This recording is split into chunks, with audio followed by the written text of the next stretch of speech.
하나님과 친밀한 시간이 필요하다. 하나님과 친밀한 시간이 필요하다라는 제목으로 함께 은혜 누리길 원합니다. 오늘을 살아가는 우리는요, 각자 굉장히 바쁜 인생을 살아가는 것 같습니다. 그 인생 가운데 하나님과 친밀함이 필요한 것 같습니다. 우리 앞뒤적으로 먼저 이렇게 인사하도록 하겠습니다. 하나님과 친밀하게 살아갑시다. 네. 한 번 더 방금 인사 안 하신 분에게 다시 한번 인사하겠습니다. 하나님과 친밀하게 살아갑시다. 네, 좋습니다. 맞습니다. 아이든 어른이든 할 거 없이요. 각자 해야 할 것 때문에 우리의 삶은 너무나 바쁘게 돌아가는 것 같습니다. 제가 청소년 아이를 신방하다 보면요. 학교 숙제나 학원이나 또 외부 일정 때문에 저보다 더 바쁜 친구들을 만나게 됩니다. 그래서 아이들 입에서 이런 말이 심심치 않게 나옵니다. 목사님, 너무 바빠요. 제가 제자 훈련하자, 우리 성경 통독하자, 목사님이랑 밥 먹자 하면요. 그 친구들이 목사님 시간이 없어요 라고 이야기합니다. 사실 시간은 있겠죠. 그런데 저와 만나는 시간이 없을 것 같습니다. 네. 이렇게 바쁜 일정 속에요. 우리는요, 만연한 피로감을 느끼며 살아갑니다. 아침은요, 잠이 덜 깨서 피곤하다 이야기합니다. 점심은 왜 피곤하다고 이야기합니까? 밥을 먹어서 나른하다 이야기하죠. 저녁은 왜 피곤합니까? 하루를 바쁘게 지내느라. 맞습니다. 그래서 피곤하다 이야기합니다. 사실은요, 바쁘게 살아가는 시간 가운데 잠을 쪼개서라도 그렇게 많은 일들을 하기 때문에 피곤한 것이죠. 이렇게 바쁜 현대인에 있어서 문제를 제기하는 책 하나를 소개합니다. PPT 혹시 보여질까요? 아나 렘키의 도파미네이션이라는 책입니다. 굉장히 유명했던 책인데요. 오늘날의 도파민의 과잉 시대에 균형을 찾아야 한다는 것입니다. 도파민은 신경의 보상 과정 중에 우리 뇌에 나오는 신경 전달 물질입니다. 중독을 판별할 때 이 도파민의 분비의 양을 판별하게 되는데요. 그러니까 우리가 즐거워할 때, 행복해할 때 나오는 것이 이 도파민이라는 것입니다. 그러므로 우리의 기분이 업되고 좋아하는 행동을 더 많이 할 수 있는 힘을 주게 되는 것입니다. 바쁜 시대에는요, 이렇게 즐거워하는, 좋아하는 행동으로 도파민을 빠르게 분비하고 해소하고 비우며 살아갑니다. 이렇게 빠르고 과잉된 도파민으로 우리의 신체는 문제가 생기게 됩니다. 바로 도파민 중독이죠. 뇌는 기본적으로 도파민에 있어서 균형을 유지하려고 합니다. 일정한 양만 도파민을 분비하려고 합니다. 그런데요, 우리가 빠른 일상 속에서 빠른 쾌락을 추구하다 보면 빠르게 영상을 보거나 쇼츠나 핸드폰과 같은 것들을 많이 사용하다 보면 도파민 과다 분비로 도파민 중독에 이르게 된다고 합니다. 머리 안에 있는 그 도파민이 지나는 터널이 확장되는 것입니다. 그러므로 그 도파민하고 반대되는 그 고통이 발현되는데요. 쉽게 말해서 이 도파민의 머리에 자극이 없으면요, 그것이 고통이라 느끼는 것입니다. 그래서 젊은 친구들을 보면 귀찮아하고 또한 힘든 일을 보면 괴롭다라고 느낄 때가 있습니다. 왜냐하면 뇌에 자극이 그만큼 오지 않기 때문에 그렇죠. 자극적인 것만 추구하기 때문에 그렇습니다. 그래서 요즘에 많은 사람들이 이런 얘기를 합니다. 지루하다. 사실 지루하다는 감정이요, 인생을 살아가면서 나쁜 것이 아닙니다. 그런데 지루한 것들을 멀리하고 자극적인 것만 찾게 되는 것이죠. 하나 이미지를 띄워주시기 바랍니다. 네, 지하철 이미지인데요. 여러분들은 한번 생각해 보십시오. 만약에 지하철을 타고 내가 30분을 가야 하는데 핸드폰이 없다고 가정해 보세요. 그러니까 30분을 멍 때리면서 가야 하는 것이죠. 어떻습니까? 좀 괴롭습니까? 그죠? 내가 30분을 어떻게 보내야 하나? 손이 벌벌 떨리시는 분도 있으실 것 같습니다. 오늘날 청년이나 우리도 마찬가지로요. 핸드폰 없이 20분, 10분, 5분을 지난다는 것은요. 굉장한 불안이 듭니다. 이 도파민 중독의 하나의 예를 보여주는 것이죠. 그래서 이 문제에 대해서요. 이 책의 저자인 아나 렘키 교수가요. 해결 방법을 제시합니다. 약물 치료나 쾌락을 절제하는 것도 맞지만요. 제일 먼저 이것을 가져야 한다라고 이야기합니다. 넘겨주세요. 바로 여유로운 마음이 필요하다 말합니다. 어떠한 것이 필요하다고요? 네, 여유로운 마음. 설교를 들으실 때도 여유로운 마음이 필요한 것 같습니다. 삶을 대하는 자세 속에서요, 여유가 필요하다는 것입니다. 바쁘면 바쁠수록 뭐 하라고요? 여유로운 마음을 가지라고요. 핸드폰을 되도록 보지 않고요, 산책하고 공원에 앉아서 짧게라도 하늘을 바라보며 나의 인생의 진정한 가치를 느껴보라고 이야기합니다. 빠른 인생을 살아가지만 그 안에 내가 놓치는 것이 없는지, 내가 무엇을 위해 그렇게 바쁘게 살아가는지를 점검하는 여유가 필요하다는 것이죠. 이 책의 내용을 보면서요, 우리도 영적인 부분에 여유가 필요함을 느끼게 생각되었습니다. 영적인 여유라고 해서 예배를 쉬라는 것이 아닙니다. 자체적으로 교회에는 방학이 없는데 자체적으로 방학하라는 것이 아닙니다. 자체적으로 휴학하라는 것이 아닙니다. 바쁜 일상 속에서 잠깐이라도 이것이죠. 같이 한번 읽어볼까요? 하나님과 함께 누리는 영적인 여유가 필요하다는 것이에요. 하나님 없이 여유를 누리라는 것이 아니라 바쁜 일상에서 하나님과 함께 숨쉬고 영적인 양식을 먹으면서 그 여유를 누리는 시간이 필요하다는 것입니다. 하나님을 구주로 영접한 하나님의 사람들에게는요, 그 성령님이 함께 우리 안에 내주하여 주십니다. 아멘이시죠? 네, 아멘입니다. 우리의 삶에 성령님이 함께하여 주신 것입니다. 그럼에도 불구하고 그 하나님과 의도적으로 시간을 내어 친밀하는 시간이 필요하다는 것입니다. 오늘 읽은 본문에요, 예수님께서 굉장히 바쁜 하루를 보내셨습니다. 말씀의 배경을 보니까 예수님께서 본격적으로 사역을 하시며 광야에서 시험도 받으셨고요. 갈릴리에서 제자들도 부르셨고요. 본문처럼 안식일에 회당에서 하나님 나라의 복음을 전파하시면서 사람들이 굉장히 많이 몰려오게 됩니다. 이 앞절 본문을 보니까 예수님의 말씀에 랍비에게서 느껴지지 못하는 권위를 느끼며 사람들이 다 몰려오는 것입니다. 그리고 예수님은 이적을 보여주셨죠. 병든 자도 고치시고요, 귀신도 쫓아내십니다. 베드로 집에 가서 이제 쉬시려고 묵으시면서 또한 거기 있던 베드로의 장모도 치유하여 주십니다. 굉장히 바쁜 하루를 아침부터 저녁까지 보내셨죠. 이제 예수님도 좀 쉬셔야 할 것 같습니다. 그런데 해가 지고 있는 이 시간에, 아무도 찾아오지 않는 이 시간에 사람들이 문을 두드립니다. 32절과 33절 함께 읽어보도록 합니다. 시작. 저물어 해질 때 모든 병자와 귀신 들린 자를 예수께 데려오니 온 동네가 그 문 앞에 모여 있더라. 아멘. 온 동네 사람들이 그 문 앞에 있습니까? 없습니까? 있다고 이야기합니다. 예수님이 사역을 다 마치시고 나서 문을 두드리며 많은 사람들이 이미 밖에 모여 있는 것입니다. 병자와 귀신 들린 자가 또 찾아오고요. 온 동네 많은 사람들이 와서 예수님을 만나려고 합니다. 오늘날로 말하자면요, 네이버 검색 1위 한 것처럼 예수님의 인기가 모든 지역에 찌를 듯하게 집중되는 것이죠. 성경에 나오지는 않지만 많은 사람들이 예수님을 찾아와 귀찮게 했을 것 같습니다.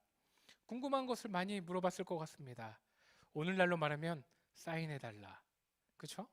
셀카를 같이 찍어달라 얘기했을 것 같아요. 어떤 사람은요, 메시아를 기다리던 그 유대인들은요, 이렇게 이야기했을 거라 상상해 봅니다. 예수님, 왕이 되셔서, 강력한 왕이 되셔서 로마를 무찔러 달라고, 우리의 핍박을 알아달라고 요청해 줬을 것 같습니다. 전통적인 뮤지컬 중에 이런 뮤지컬이 있습니다. 이미지 하나 띄워주시겠습니까? 바로 지저스 크라이스트 슈퍼스타라는 뮤지컬인데요. 굉장히 전통적입니다. 예수님의 인생에 관한 뮤지컬인데 바로 이 예수님의 일생에 대해 슈퍼스타라고 지칭합니다. 이렇게 이 뮤지컬처럼 본문의 사람들은 예수님을 슈퍼스타로 여겼습니다. 예수님께서 바쁘고 힘든 이 오늘의 하루 가운데 어떻게 쉬셨는지 구체적으로 이야기는 하지 않습니다. 그러나 오늘을 살아가는 현대인처럼 바쁜 하루를 지내셨던 것 같습니다. 그럼 바쁜 사역의 하루를 마치시고 예수님의 취하신 행동이 우리 가운데 큰 은혜가 됩니다. 35절 함께 읽어보도록 하겠습니다. 준비 시작. 새벽 아직도 밝기 전에 예수께서 일어나 나가 한적한 곳으로 가서 거기서 기도하시더니. 아멘. 예수님께서 그 바쁜 하루를 보내시고 잠을 주무신 후에 새벽에 일어나십니다. 한적한 곳에 나가 바로 하나님께 기도하러 가시는 것이죠. 저로 생각해 본다면 주일 사역을 마치고 아마 월요일 새벽 같습니다. 월요일 새벽은 참 사역자들에게 참 힘듭니다. 네. 예수님은 이렇게 바쁜 일정 가운데서도요, 새벽에 일어나 하나님과 친밀한 시간을 보내셨습니다. 하나님 되시는 하나님의 아들로 오신 분이 이렇게 굳이 따로 시간을 내어 하나님과 친밀한 기도의 시간을 만드신 이유는 무엇일까요? 예수님이 요즘 유행하는 것처럼 미라클 모닝이라고 하죠. 아침에 이 시간을 투자하면 놀라운 일이 일어난다 라는 뜻이죠. 아니면 이렇게 새벽에 아침잠이 많으신 것일까요? 아니죠. 오늘 본문이 우리에게 주는 영적인 교훈이 있는 것입니다. 오늘 본문이 우리에게 주는 교훈 첫 번째는요, 예수님처럼 하나님과 의도적으로 친밀한 시간을 가져야 한다는 것입니다. 함께 졸리니까 읽어보도록 하겠습니다. 준비 시작. 맞습니다. 예수님은 새벽이 밝기 전에 일어나서 한적한 곳으로, 혼자 있을 수 있는 곳으로 기도하러 가셨습니다. 본문만이 아니라 마가복음 6장에서도 예수님이 오병이어의 사건으로 기적을 일으키신 다음에 이렇게 행동하십니다. 6장 46절 같이 함께 큰 소리로 읽어보도록 하겠습니다. 무리를 작별하신 후에 기도하러 산으로 가시니라. 아멘. 예수님은요, 일부러 의도적으로 무리와 작별했다 성경은 말합니다. 예수님의 의도를 가지고 제자들과 사람들과 떨어지신 것입니다. 그리고 오늘의 본문처럼 예수님이 새벽에 일어나셔서 기도하신 이유를 말합니다. 우리나라는 이 새벽 기도가 굉장히 발달되어 있습니다. 예수님이 오늘의 본문으로 새벽 기도하라 말씀해 주신 것이 아니라요, 이 새벽에 사람이 없는 그 시간에, 이 밤까지 사람들이 찾아오는 시간을 제하고 아무도 일어나지 않는 그 새벽에 하나님과 친밀한 관계를 위해 가심을, 만나심을 이야기하는 것이죠. 35절 다시 한번 읽어보도록 합니다.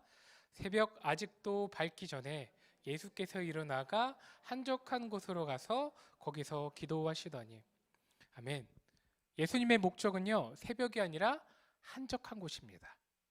아무도 없는 곳, 하나님과 친밀한 관계할 수 있는 그곳에 나가 교제하신 것입니다.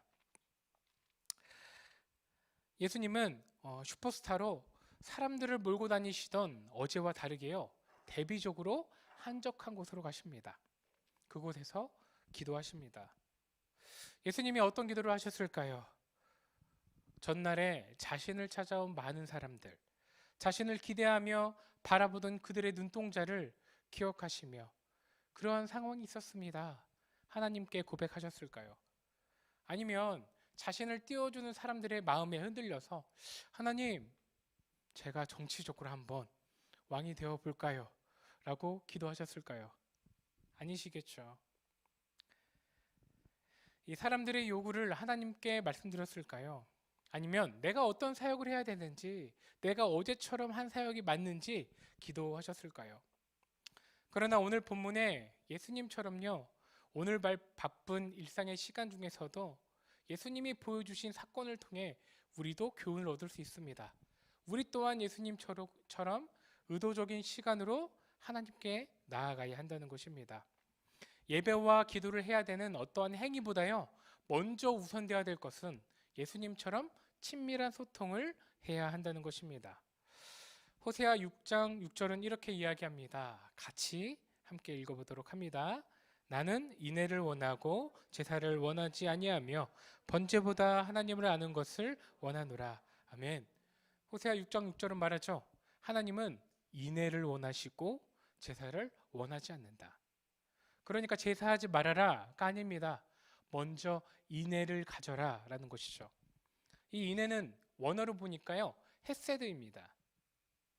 이 문법적으로 하나님이 사람에게 사용하실 때 이 헤세드는요, 은혜입니다. 그러나 사람이 하나님에게 사용될 때는 사랑이라 말할 수 있습니다. 하나님께서 우리에게 예배보다, 제사보다, 예물보다 먼저 바라시는 것이 이 인애, 사랑이라는 것입니다.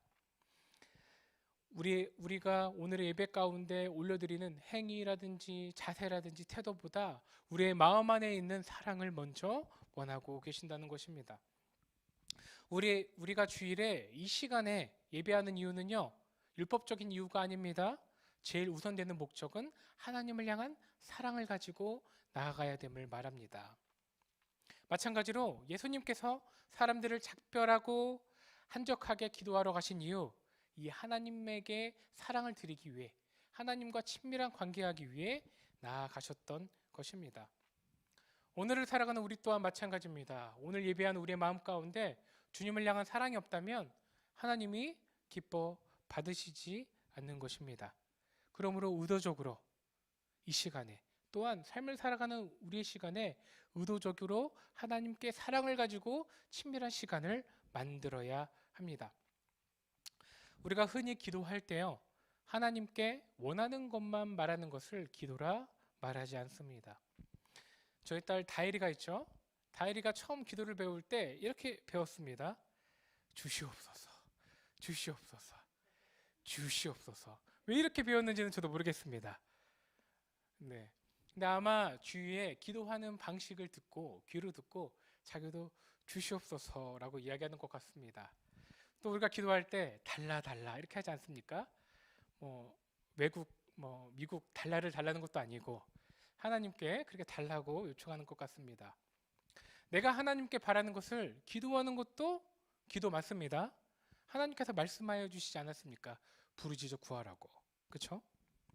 그렇게 친밀한 관계 가운데 간구할 수 있습니다. 중보하고 회개하고 찬양하고 감사할 수 있습니다. 그런데 우선되어야 되는 것은요, 하나님과의 친밀함이라는 것입니다. 제가 예를 하나 들어봅니다. 졸리니까 들어봅니다. 저희 딸 다혜리와 대화할 때요, 집중해서 제가 되도록이면 소통하려고 노력합니다. 그러나 때로는요, 다혜리의 말을 좀 흘겨 듣습니다. 그러니까 대충 듣는다는 거죠. 다혜리가 어느 날 막 조잘조잘 이야기합니다. 자기 친구 수경이가 밥 먹는데 뭘 했다, 또 어떤 옷을 입고 왔다라고 이야기합니다. 사실 제가 들으나 안 들으나 쓸데없는 이야기라고 생각해서 저에게 그렇게 중요한 것이 아니니까 대충 들었습니다. 그리고 빨리 대답합니다. 아, 그래. 그러면서 이야기하죠. 제가 필요한 것을 이야기하는 것입니다. 그래, 알았어. 그러니까 빨리 집에 가서 씻자. 오늘은 이거를 해야 돼. 라고 제가 원하는 것을 이야기합니다. 그러면요, 그 8살짜리 꼬마가 저에게 이야기합니다. 아빠, 내 말 무시하지 마. 그러니까 자기의 이 소통함을 귀 기울여 달라는 거죠. 8살짜리도 알더라고요. 때로는요, 제가 졸려서 자기 전에 이렇게 누워있으면요, 와서 막 말을 시킵니다. 무슨 말을 하는지 잘 모를 것 같아요. 그래서 저한테 막 말할 때 제가 대충 이야기합니다. 눈을 감고 그래 이렇게 얘기하다가 대화가 끝날 기미가 안 나서 제가 자는 척을 합니다. 그래. 이렇게 그 소통을 진실로 안 하잖아요. 그러면 갑자기 다혜리는 제 뺨을 때립니다. 똑바로 들으라고. 네, 아빠 잠을 깨라고 이야기하는 거죠. 이렇게 대화는 그냥 듣는 척하는 게 대화가 아니라는 것입니다. 친밀한 소통이 된다는 것이죠. 이 문구를 함께 읽어보도록 하겠습니다. 준비 시작. 기도는 의식이 아닙니다. 친밀한 교제입니다. 웃으셨지만 하나님과의 대화도 똑같다는 것입니다. 반대로 얘기하면 예배에 나온 우리도 하나님과의 영적인 친밀한 교제를 하고 있나 점검해 봐야 하죠. 주님 앞에 나와 예배하지만 하나님 예배하고 집에 갑니다. 하나님께서 반문하실 수 있습니다. 너 네 마음에 친밀함이 있었는가? 여러분은 예수님과 친밀한 교제를 하고 계십니까? 내가 예배에 나오는 이 시간 말고요. 나의 삶의 자리 가운데 하나님과 의도적으로 예수님이 보여주셨던 것처럼 사람과 작별하고 한가한 곳으로 가 하나님만 집중할 수 있는 그 공간에서 그 시간에서 집중하고 계십니까? 그러므로 묻는 것이죠. 주님, 내가 오늘을 어떻게 살아야 합니까? 오늘 나에게 무엇을 원하십니까? 내가 오늘 어떠한 목표와 목적을 가지고 살아가야 합니까? 나의 눈을 끄고요. 스스로의 버튼이 있는 것처럼 귀를 의도적으로 닫고요. 나의 입술을 닫고 세상의 생각들을 모두 다 끄고 하나님께 귀 기울이는 시간, 그 시간을 가지고 계십니까? 흔히 불멍한다는 이야기가 있습니다. 캠핑장에 가서 불을 보면서 그냥 아무 생각하지 않고 하나님이 아니라 그 불을 집중해서 바라보는 시간이죠. 요즘에 또 새로운 신조어인 물멍이라고 있습니다. 알고 계십니까? 집에 수족관을 두고 그냥 그 물이 움직이는 것을 보는 것입니다. 때로는 생각합니다. 우리도 하나님 멍이 필요하다. 네, 개가 아닙니다. 멍멍 짖는 개가 아니라 하나님을 그냥 묵상하고 다른 의미 없이 하나님의 임재하심을 누리는 그 시간이 필요한 것 같습니다. 익숙하지 않죠. 하나님을 향해 시선을 두는 그 의도적인 시간이 필요하다는 것입니다. 오늘 본문을 보니까요. 예수님이 친밀한 교제를 하기 위해 어느 곳으로 갔다 이야기합니까? 바로 한적한 곳입니다. 그런데 이 한적한 곳을 원어로 보니까 에레몬 토폰입니다. 이 에레몬 토폰은요. 다른 본문에서 이렇게 이야기합니다. 광야. 광야는 어떠한 곳입니까? 외롭고 단절되고 예수님이 앞서 시험을 받으셨던 그 곳과 굉장히 유사한 곳입니다. 예수님은요, 그 하나님의 뜻을 발견하신 곳, 오늘 그 기도의 자리가 어디라고 이야기합니까? 광야인 것이죠. 우리도 인생의 때로는 광야를 발견하게 됩니다. 외롭고 사람에게 단절된 곳, 나의 모든 것들이 다 막혔다 느끼는 그 고난의 자리가 광야 아닙니까? 그곳에서 예수님은 오늘 이 시간 기도하러 가셨습니다. 스스로 세상의 것을 단절하면요, 하나님의 음성을 듣기 위해 굳이 고난의 자리가 필요하지 않은 것 같습니다. 하나님과 스스로 모든 귀의 것들, 나의 마음에 있는 세상의 것들을 단절하고 의도적으로 하나님 앞에 친밀함을 위해 나아가시는 영원어른의 모든 성도님 되시길 축원드립니다. 그렇게 예수님이 기도하고 거의 마칠 때쯤이 돼서 제자들이 홀로 계신 그 예수님께 나아갑니다. 아마 예수님을 찾아 많이 뛰어다녔던 것 같습니다. 37절 제자들이 이렇게 이야기하죠. 함께 읽어보도록 합니다. 만나서 이르되 모든 사람이 주를 찾나이다. 이 제자들의 행동과 말에 묘한 흥분감이 느껴지시지 않습니까? 예수님, 모든 사람들이 주를 찾습니다. 예수님, 당신은 슈퍼스타입니다. 오늘은 얼마나 많은 사람들이 찾아올까요? 예수님, 오늘도 그 인기를 보여주세요. 대중적인 인기에 이미 제자들은 취해 있습니다. 예수님, 우리의 왕이 되어 달라고. 이스라엘의 왕이 되어 로마를 무찔러 달라고. 예수님이 중의적으로요, 제자라고 부르시지도 않아요. 그 이름으로 부르시죠. 아직까지는 제자들이요, 예수님이 십자가의 고난을 받으실 것, 어린 양으로 되어 십자가에 죽으실 것을 깨닫지 못하고 있습니다. 그 제자들에게 예수님이 38절 이렇게 말씀하시죠. 함께 읽겠습니다. 이르시되 우리가 다른 가까운 마을들로 가자. 거기서도 전도하리니 내가 이를 위하여 왔노라 하시고. 아멘. 예수님은 말씀하십니다. 제자들의 말을 좀 꺾으십니다. 그 인기의 자리로 가지 않겠다라는 거죠. 다른 가까운 마을들로 가자. 거기서 뭐 하겠다 말씀하십니까? 전도하겠다. 이 지역에 이미 말씀을 가르치고 병자들을 다 치유했으니까 나의 역할은 다 끝났다. 그 인기에 있는 자리가 아니라 전도의 자리로 가자. 하나님의 나라를 전파하기 위해 이동하자 말씀하시는 거죠. 그리고 뒤에 방금 읽은 말씀 뒤에 이렇게 말씀하십니다. 내가 이를 위하여 왔노라. 대중과 관심의 인기의 자리가 아니라 복음 전파의 자리를 위해 왔다 말씀하십니다. 오늘 말씀이 우리에게 주는 두 번째 교훈은 이것입니다. 같이 한번 읽어보도록 합니다. 하나님과 친밀한 교제로 하나님의 뜻을 알 수 있다라는 것이죠. 이 땅에 육체를 입고 오신 예수님이 제자와 같은 마음이 없었을까요? 이 어깨가 으쓱되지 않으셨을까요? 사람들이 자신을 향하여 왕이 되어 달라고 이야기할 때 그 마음에 어떠한 흥분감, 어떠한 인기를 누리고 싶은 마음이 없었을까요? 아마 있으셨을 것 같습니다. 왜냐하면 예수님은 인간처럼 동일한 성정을 지니고 태어나신 분이시기 때문에 그렇죠. 누가복음 22장 42절은 이렇게 이야기합니다. 함께 읽겠습니다. 이르시되 아버지여 만일 아버지의 뜻이거든 이 잔을 내게서 옮기시옵소서. 그러나 내 원대로 마옵시고 아버지의 원대로 되기를 원하나이다 하시니 이 십자가에서도 예수님은요 고민하셨어요. 이것이 맞는 길인지. 예수님도 우리와 같은 고민을 하신 분이십니다. 나의 인생을 어떻게 살아가야 되는지, 내가 옳게 살아가고 있는지 고민하시는 분이셨죠. 그런데 이 고민조차 예수님은 이미 결론 지으셨습니다. 어떻게요? 하나님과 친밀함을 통해 그 문제를, 그 앞길을, 그 미래를 풀어 가신 것이죠. 말씀을 정리합니다. 함께 반주해 주셨으면 좋겠습니다.